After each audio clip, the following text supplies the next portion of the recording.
Bonjour tout le monde, ici Vincent Grenier de AOS Nation avec Cédric Coban de Muse Blockchain.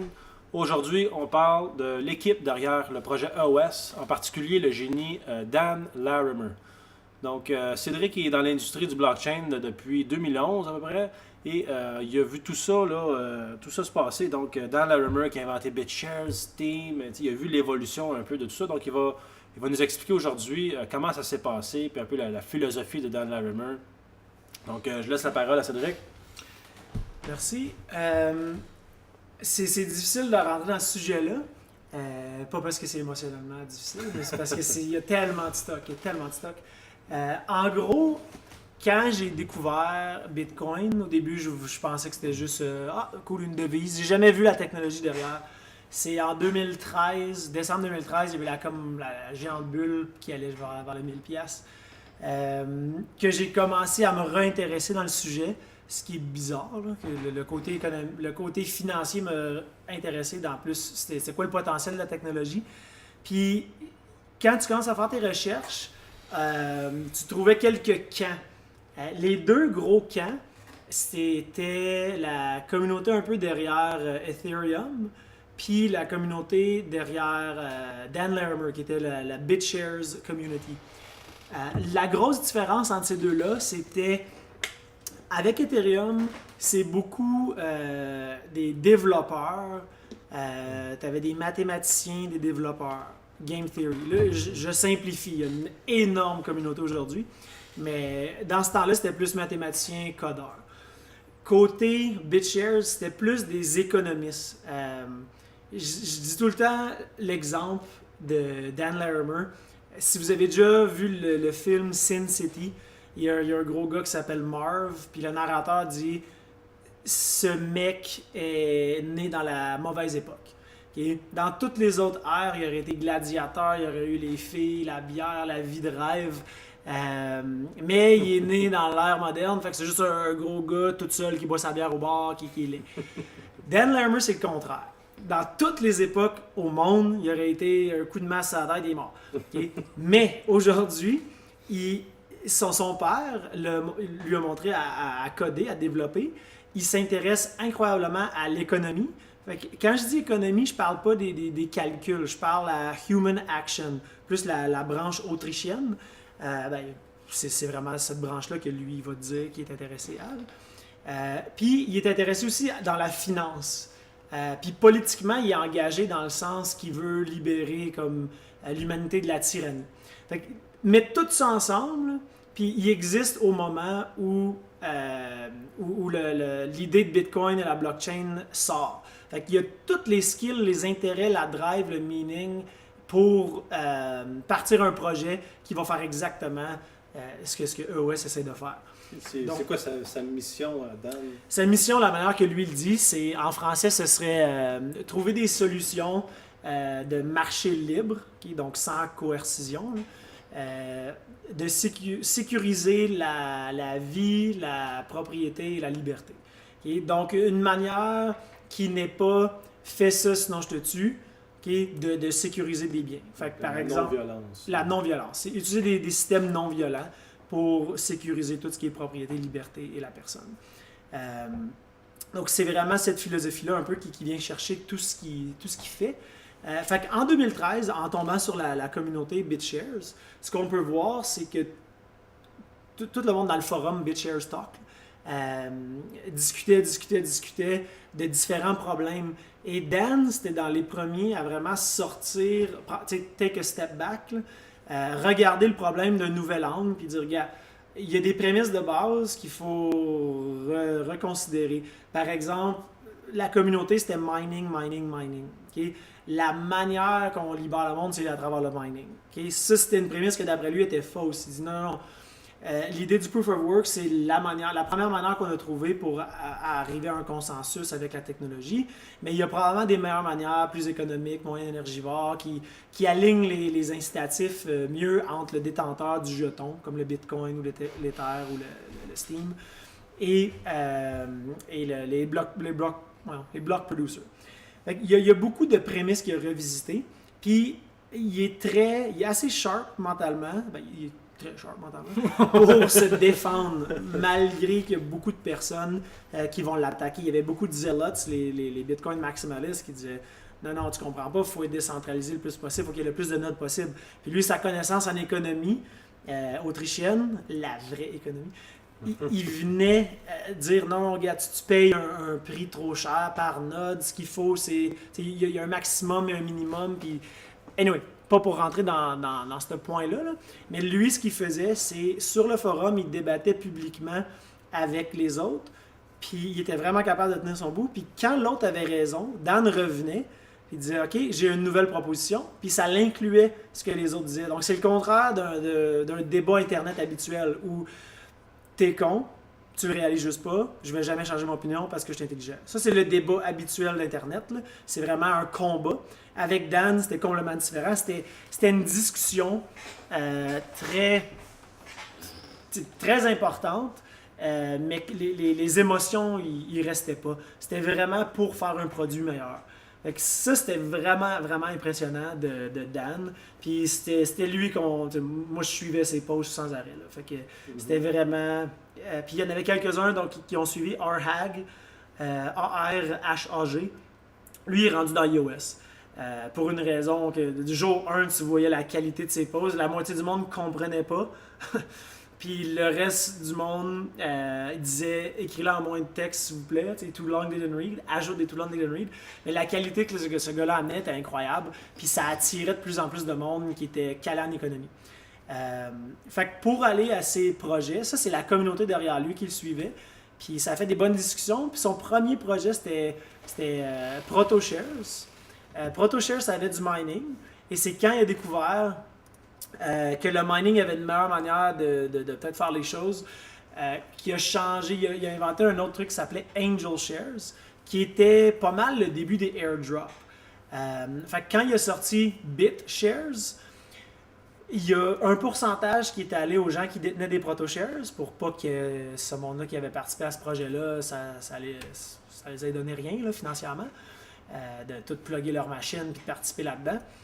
Puis l'autre moitié de BitShares allait à tous ceux qui détenaient des Angel Shares. Donc c'est vraiment la naissance des airdrops. c'est pas mal lui. Et ça a donné naissance au premier projet plus sérieux qui était BitShares.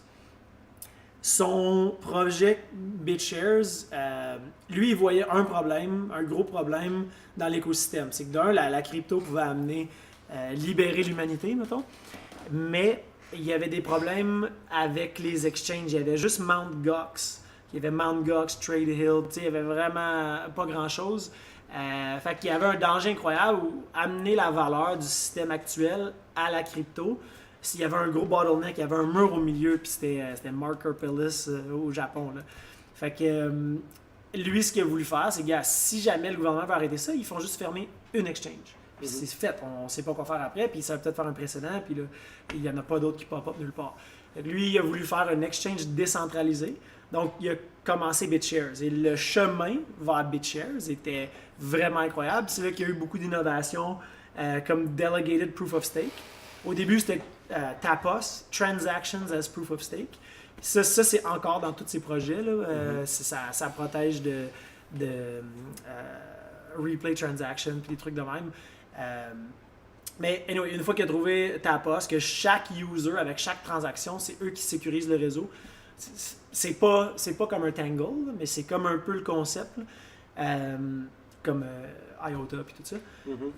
Puis une fois qu'il a trouvé ça, il a vu une manière qui venait rendre beaucoup plus fair et aligner les incitatifs de tous les détenteurs de tokens, le monde qui veut participer. Puis ça a donné naissance à Delegated Proof of Stake qu'on appelle DPoS, où que les détenteurs de tokens peuvent voter pour des delegates qu'on appelait avant. Là, c'est devenu des witnesses, puis là, c'est rendu des block producers, tout simplement. Fait que c'était vraiment la personne qui a le jeton, qui a tout à perdre, peut décider qui peut runner le réseau. S'il y a un block producer méchant ou qu'il ne fait pas sa job comme du monde, tu peux tout simplement enlever le support, puis tu vas arrêter de payer pour cette node-là. Chaque node coûte de quoi au réseau. Fait qu'il y a beaucoup d'économies qui rentrent dans comment BitShares fonctionne, puis DPoS. Puis il a tranquillement amélioré le système. Fait que BitShares, c'était le plus performant des blockchains. Puis je m'en sers encore aujourd'hui. Puis honnêtement, c'est encore dans les... J'ai utilisé EtherDelta, 4Delta, puis tout ce qui a rapport avec Ethereum, puis c'est très très lent. C'est clunky, là, qu'on dirait. BitShare, ça marche encore super bien, c'est juste que l'interface, c'est plus pour les traders avancés, fait que le monde déteste. Mais anyway, une des choses qui était bien de cette expérience-là, BitShares, c'est qu'il a réussi à voir comment faire un blockchain scalable, delegated proof of stake, transactions as proof of stake, des frais de transaction très bas, le mining, il n'y en a pas, fait que c'était très peu coûteux. Puis il a découvert aussi, qui est très important, qu'il ne veut pas être CEO. Il veut pas runner une business, il veut pas faire le légal, puis dealer avec des partners gossants, puis tu sais, il veut pas faire ça, il veut créer des applications qui vont changer le monde. Fait que quand il a quitté BitShares, une fois que BitShares runnait très bien tout seul, il a quitté, laissé ça à la communauté. C'est son père qui est le président de BitShares. Ouais, ben, c'est un DAC, fait que Stan il agit comme le Godfather, là. C'est son title officiel, je pense. Fait que il est derrière ça, il guide un peu la communauté, mais c'est un DAC. Au début, ça s'appelait un Distributed Autonomous Corporation. Puis là, on n'avait pas le mot corporation, fait que c'est devenu comme non, c'était Decentralized Autonomous Corporation qui est devenu Distributed Autonomous Company. Puis Ethereum, ils ont pris le concept, puis ils ont appelé ça un DAO qui est Distributed Autonomous Organization, qui n'avait pas le terme compagnie derrière, qui est très bon. Fait que quand il a quitté BitShares, tu me dis si l'ordre n'a pas rapport ou c'est correct. Quand il a quitté BitShares, il a découvert que bon, je veux faire ce que j'aime, fait que je vais continuer je vais être CTO cette fois. Fait qu'il a partneré avec Ned Scott, il est devenu CTO, il pouvait se concentrer juste sur les innovations qu'on veut en bénéficier, puis la personne qui a étudié juste en business, ben, va faire la business. Fait que, c'est juste beaucoup mieux comme ça, c'est plus streamliné. Avec Steem, ce qu'ils ont découvert, c'est que l'inflation, ça peut être très utile. Quand c'est contrôlé, puis c'est pas arbitraire parce que la Banque du Canada a décidé qu'il va y avoir X% d'inflation. Fait que si l'inflation est dans la main des token holders, entre les mains des token holders, ça peut être beneficial. Les compagnies le font. Une compagnie qui cherche du financement, qui n'a pas d'argent dans ses coffres, va donner des actions. T'sais, Bitcoin fonctionne comme ça. Fait qu'il y a effectivement une utilité à l'inflation si le fait de donner des tokens à quelqu'un fait en sorte qu'il y a plus de valeur qui va rentrer dans ton système parce que la personne apporte beaucoup comme une nouvelle application ou de la publicité, peu importe. Ça vaut la peine de faire de l'inflation. Mais la communauté derrière BitShares, c'était une communauté déflationnaire parce qu'originalement, l'idée c'était que l'inflation, les gouvernements sont evil, il faut arrêter tout ce qu'eux font. Fait qu'on a comme jeter l'eau avec le bébé, l'expression throw the baby out with the bathwater. Puis la communauté, vu que c'est plus Dan qui contrôle, c'était vraiment la communauté. Il était encore de la mentalité déflationnaire, on peut pas utiliser ça. BitShares, ça va tous les frais de transaction burn, fait qu'il va y avoir de moins en moins de BitShares. Puis c'est un peu le concept de Bitcoin, il n'y en aura jamais plus que 21 millions. Avec Steem, il a enfin pu faire, non, je pense que l'inflation peut amener beaucoup de valeur. Donc il a fait son application dans le browser. Fait que tu n'avais plus besoin de rien downloader. Tu arrivais direct dans ton browser comme si tu allais sur un site web, puis tu pouvais accéder à une application blockchain. Puis quand tu faisais des transactions, ça ne te coûtait rien.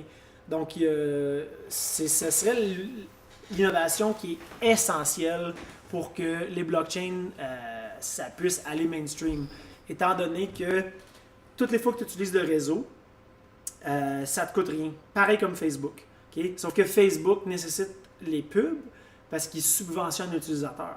Avec Steem et Steemit, tu utilises le réseau puis ça ne te coûte rien du tout. Ce qui paye pour ton utilité, ça va être les block rewards.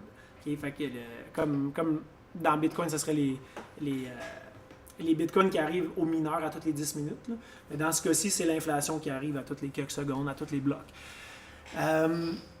Donc l'innovation qui était super, c'est il a dit de l'inflation ça peut être utile si ça amène de la valeur aux nouveaux utilisateurs. Donc avec Steem, ceux qui ne savent pas, c'est du contenu, c'est des articles qui vont être écrits sur une blockchain, donc on ne peut pas censurer ça, on ne peut pas changer l'histoire, là, c'est resté dans un blockchain permanent. Et au lieu de payer les mineurs, le protocole envoie les nouveaux tokens à ceux qui ont créé de la valeur. Mais comment est-ce qu'un blockchain peut savoir qui a créé de la valeur plus qu'un autre? C'est un robot, c'est pas intelligent, ça ne veut pas le savoir. Fait qu'il se fie au vote. Mais pas une personne, un vote. Un Steam, un vote. Fait que si quelqu'un a beaucoup de tokens dans Steam, dans le DAO, dans le DAC, il y a beaucoup à perdre, de un. Puis c'est comme si c'était un actionnaire. Il y a beaucoup, il y en a beaucoup à dire, il y en a beaucoup à perdre. Fait que c'est lui qui a un plus gros vote. Fait que c'est comme ça qu'ils ont distribué cette petite blockchain-là. Fait que ça a testé des prémices qui étaient, on est-tu capable de faire un blockchain super rapide, gratuit, qui a de l'inflation, puis au lieu de rewarder, c'est quoi le... De donner des profits, de donner des... donner d'aider, edit, genre, pouf, mets un mot direct là, en texte. Au lieu de rewarder les mineurs, qui sont des gens techniques, récompenser, voilà. Au lieu de récompenser les mineurs, qui sont une petite partie de la société, ça récompense n'importe qui amène de la valeur. Fait que si j'écris un super bon article, mais je connais pas comment plugger un ordi dans le mur, ou encore moins un ASIC mining rig, je vais recevoir de la valeur. Puis il ne faut pas cracher sur cette valeur-là. Il n'y a pas juste de l'argent dans la vie comme valeur. Il n'y a pas juste du hashing power. Il y a aussi un maudit bon article. Fait que il a trouvé comme un modèle économique qui amenait de l'incitatif à ça, avec toutes ces innovations précédentes comme Tapos, Depos, puis tout ça. Fait qu'une fois que Steam renaît comme du monde, il a dit enfin je peux sortir de là, puis faire l'espèce des applications qui vont changer le monde. Mais pour faire ça, il avait besoin il ne veut pas faire un blockchain à toutes les fois, parce que le nombre de développeurs existants sont très peu. Il y a comme 14 jobs pour un blockchain developer par humain qui existe. Ben, par développeur qui a ces capacités-là. Il y a 14 jobs à lui. Là. Fait qu'il y a l'embarras du choix, puis les entrepreneurs ont vraiment de la misère à en trouver. Fait que c'est un gros bottleneck. Lui, ce qu'il s'est dit, c'est j'ai besoin de créer tout plein d'apps qui vont changer le monde, mais il faudrait que j'ai un blockchain ou un iOS, mettons, un operating Windows, system. C'est ça, un Windows. Ouais. Imaginez, vous avez besoin de créer une application, mais avant de faire l'application, il faut que tu crées un Windows ou un iOS pour Apple. Ça serait une tâche herculienne.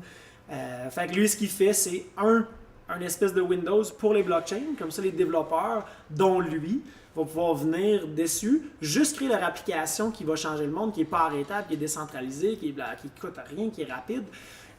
Mais pour ce faire, il avait besoin de passer par tous les autres prototypes qu'il a fait. C'est le seul qui a launché multiples projets qui ont un gros market cap, qui ont des utilisateurs puis qui sont utilisés. Je sais que si vous avez jamais vu le site Blocktivity, c'est pas comme CoinMarketCap où on voit la valeur des tokens spéculatifs. On voit le nombre de transactions qui sont utilisées par quelle blockchain. Donc, c'est pas juste une affaire spéculative, c'est quelle blockchain les humains utilisent. Point final. On va aller le voir peut maintenant. mettre là, ouais. Donc, on peut voir, si jamais on descend sur la page, le site c'est blocktivity.info. Donc, comment ça marche? C'est qu'à gauche, ici, on peut voir les transactions journalières de chaque blockchain. Donc, on peut voir que Steam, un des projets de Dan, a fait 1,7 million de transactions aujourd'hui. BitShares, 817 000. Ethereum, 800 000. Bitcoin, 200 000. Par contre, ce qui est important de regarder, c'est les market cap. Lui, ici, il ne vaut même pas 1 milliard, même pas 1 milliard. Lui, 59 milliards, 128 milliards. Puis quand on regarde la performance de ces plateformes-là, de ces blockchains-là, Bitcoin, présentement, on est loin d'être à une adoption mondiale et on a déjà, on performe à 44,23% de la capacité. Donc, tu sais, on ajoute 2 fois plus de transactions puis le réseau il est barré. Donc, même chose pour Ethereum. Le réseau il est déjà saturé. Pourtant, les applications ne fonctionnent vraiment pas à pleine performance. Puis on a encore 34 000 transactions en attente. Maintenant, si on regarde les blockchains de Dan, on a le même nombre de transactions que Ethereum. Ethereum, il est saturé. Et ici, on est à 0,07%. Donc, on a pas mal On de... a du jus. On a pas mal de jus. Là, on n'a rien utilisé encore. La même chose pour Steam. Donc, ça, je crois, chez moi, on fait le calcul, là, ça arrive à peu près à 12 000 transactions par seconde de capacité pour BitShares et Steam, et environ 12 et 5 pour Bitcoin. Donc, on peut voir que BitShares et Steam génèrent plus de 50-60% de toutes les transactions de blockchain au monde. Donc, Dan Larimer, c'est lui le génie derrière ces applications-là. Et c'est ça. Donc, il y a beaucoup d'expérience côté performance pour créer des applications qui fonctionnent et qui sont utilisées par la communauté. C'est pas juste des proof of concept, c'est vraiment des trucs qui sont un produit qui peut être tout seul, qui fonctionne puis qui fonctionne bien depuis longtemps. Ceci dit, c'est juste des petites applications tout seul. C'est comme un magasin au milieu d'un champ. Avec EOS, c'est construire un centre d'achat. Tu veux avoir une grosse place, un gros lot avec beaucoup de business. Puis le fait qu'il y a beaucoup de business sur le même écosystème, tu peux bénéficier de ça. Fait il peut avoir un wallet pour toute la gang, il peut avoir un exchange où tous les tokens vont être dessus. Un peu comme Ethereum a fait. C'est le concept d'Ethereum, mais ça va livrer ce que Ethereum avait promis. Ça peut enflammer des discussions, là. Mais en gros, c'est ça, Ethereum est super important, mais ça fait des preuves de concept. Ton application peut fonctionner, mais elle te coûte cher, elle te coûte à tous les clics, puis tu peux juste avoir 10 utilisateurs. À moins qu'il y ait un ICO, là tu peux juste plus l'utiliser. Ou des CryptoKitties, ça va juste plugger les... ça va juste flooder le network. Là.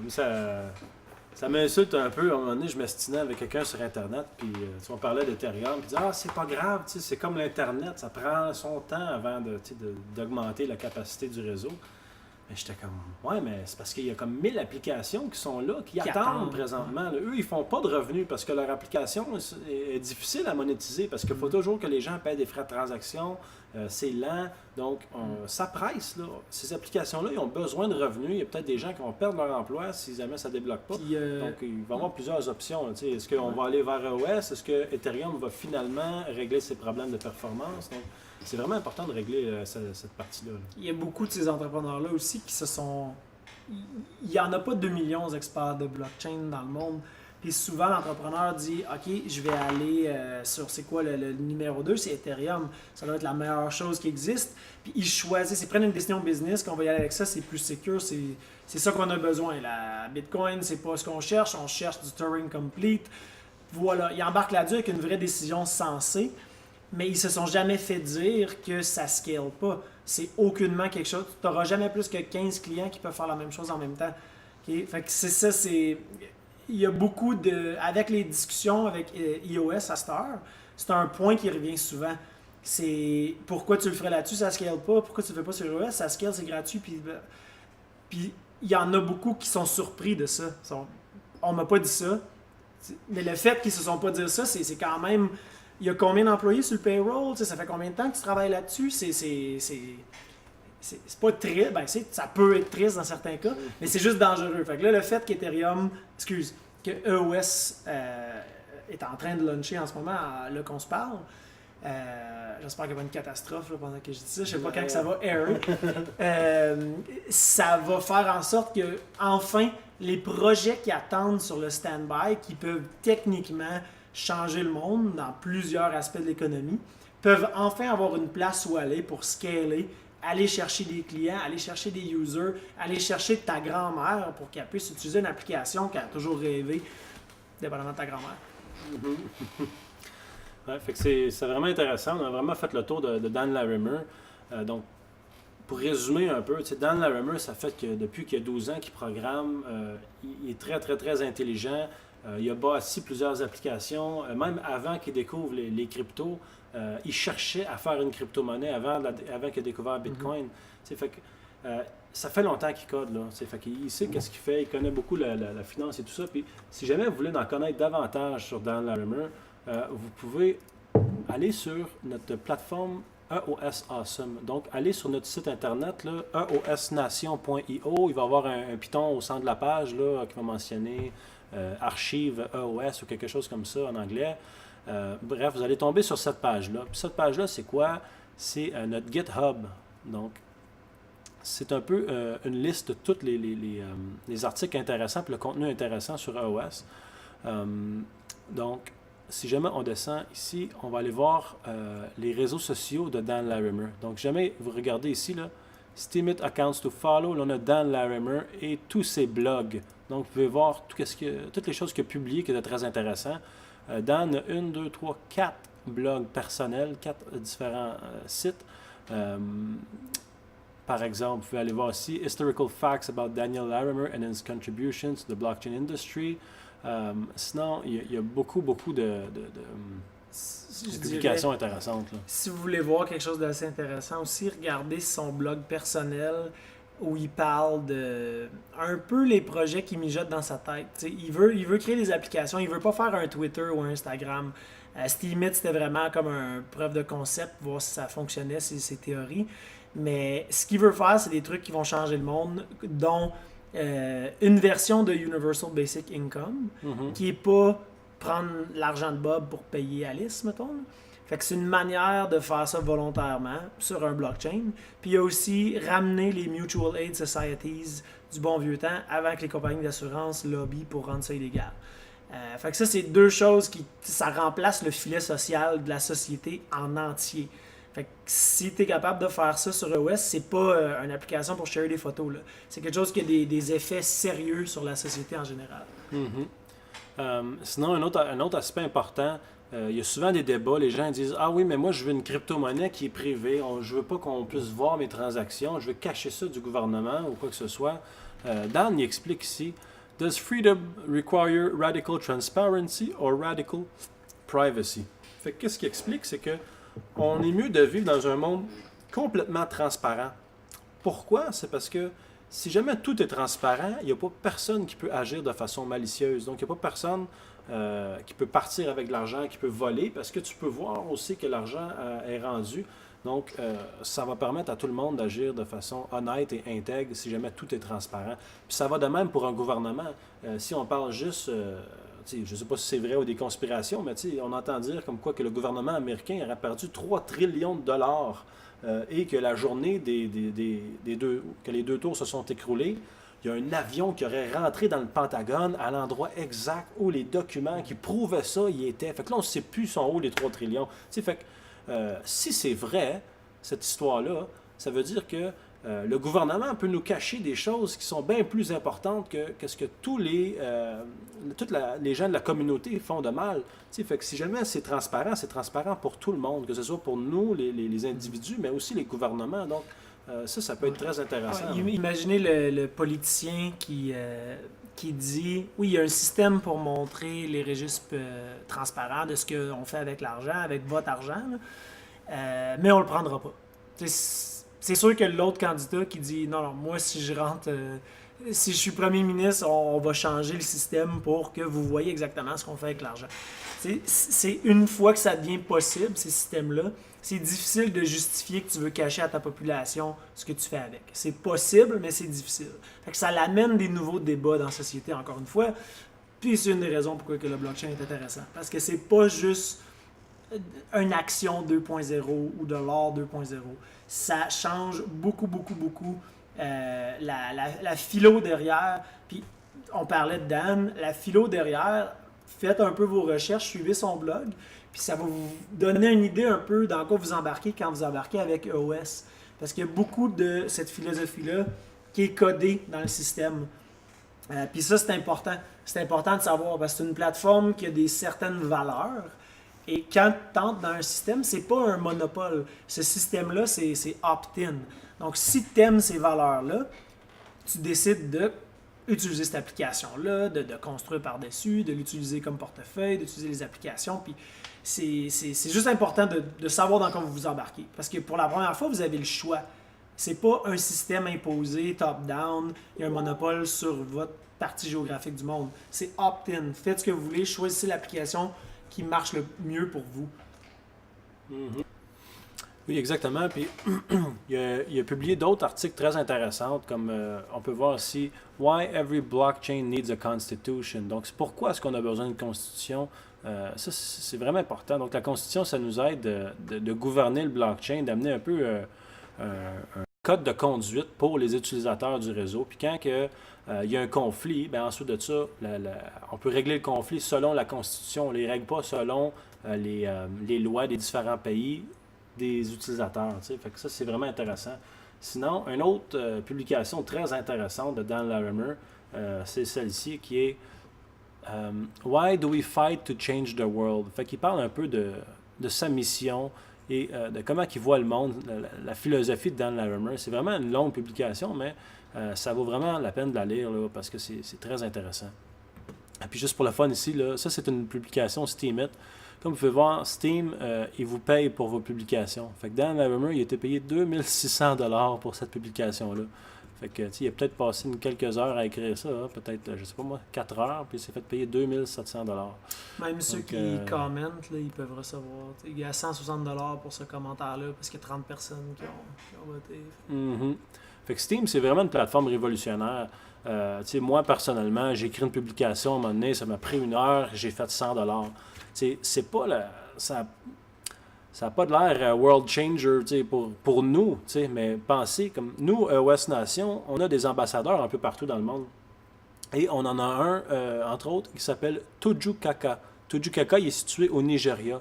Et quand lui fait une publication sur Steemit, dans le fond, Steemit, ça ne lui dérange pas si c'est un blanc ou peu importe de quelle religion, de quel endroit sur la planète il vient ou quoi que ce soit. Hein. Il n'y a aucune discrimination. Donc, Toju Kaka, il a fait une publication, il y a eu des votes, il s'est fait 10 $ ou 100 $.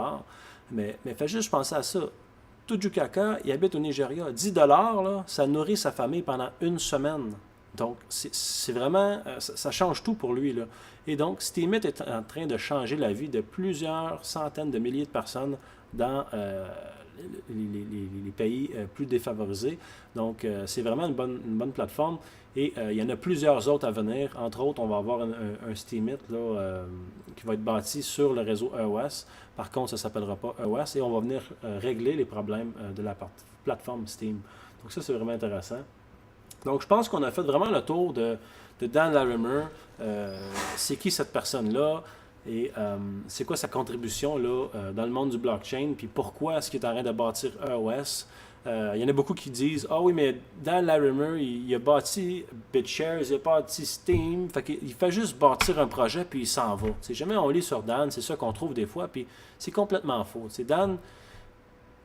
Dan, son but, c'est pas de partir de EOS. EOS, c'est la plateforme sur laquelle il va bâtir ses applications. Puis Dan il est parti de Steam et BitShares parce qu'il n'y avait plus rien à faire. Une fois que la plateforme est démarrée, là, lui, son grand plaisir, c'est de créer la plateforme, créer tout le code derrière ça, puis penser à comment ça va être possible. Lui, il veut changer le monde pour le mieux, puis en lisant ses blogs, c'est ça que vous allez vous rendre compte. C'est sa mission, on le voit ici, là. Sa mission, c'est vraiment de changer la vie de tous les gens pour le mieux. Donc, merci de nous avoir écoutés. Mon nom, c'est Vincent Grenier de EOS Nation. On est candidat pour être producteur de blocs pour le réseau EOS. Donc, votez pour nous. Et si jamais ça vous intéresse d'être ambassadeur pour EOS Nation, ça vous intéresse de parler de EOS, de faire des conférences, des meet-ups, des hackathons, n'importe quelle contribution que vous voulez faire à la plateforme EOS, contactez-nous, ça va nous faire plaisir de vous aider. C'est ça. Maintenant, Cédric, avais-tu quelque chose à rajouter ou quelque chose que tu aimerais dire à nos auditeurs? Non, je pense que ça fait le tour. En gros, j'aime vraiment la branche, la famille d'EPOS. Tout ce qui est sorti de Larimer, je suis un gros fan. Fait que même mon projet à moi, il part de là. Fait qu'on est basé sur un modèle économique très semblable à Steam. Puis ça pourrait être un potentiel upgrade pour nous de simplement prendre Muse, qui est le blockchain qu'on a créé, et de l'envoyer sur EOS, qui serait un upgrade incroyable, parce qu'au lieu d'être le petit magasin dans le champ, on embarquerait dans le centre d'achat. Fait que c'est le code base très semblable, puis ça peut être un potentiel upgrade. Alors, regardez ça, c'est Muse Blockchain. La plateforme pour l'utilisateur, c'est peertracks.com. Regardez ça, puis ça va vous donner une idée un peu de c'est quoi les choses qui sont possibles avec cette technologie-là. All right, merci beaucoup. À la prochaine.